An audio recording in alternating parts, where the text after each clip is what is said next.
रामा भी सम के प्राण भारी सुनहु वन वारी रे हारी।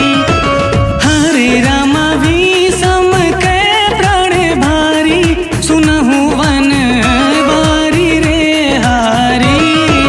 हरे रामा भी सम के प्राण भारी सुनहु वन वारी रे हारी।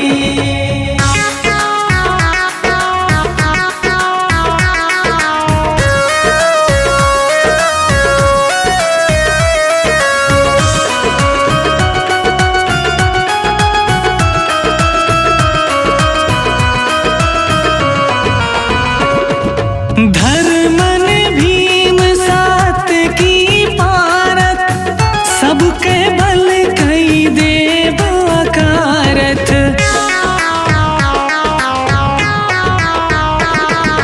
धर्मन भीम सात की पारत सबके बल कई देव अकारथ। हरे रामा देखिले ही त्रिपुरारी सुनहु वन वारी रे हारी। कि हरे रामा भी सम के प्राण भारी सुनहु वन वारी रे हारी। हरे रामा भी सम के प्राण भारी सुनहु वन वारी रे हारी।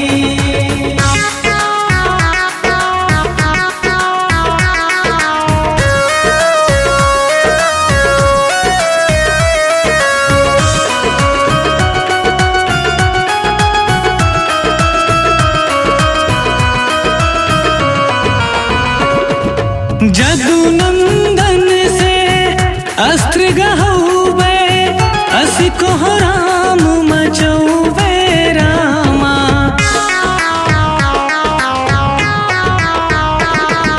जदु नंदन से अस्त्र गहौबे असि को राम मचौबे रामा। हरे रामा रथ से देव उतारी सुनहु वन वारी रे हारी।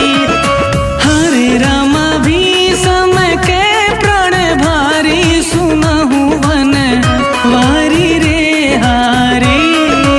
हरे रामा भी सम के प्राण भारी सुनहु वन वारी रे हारी।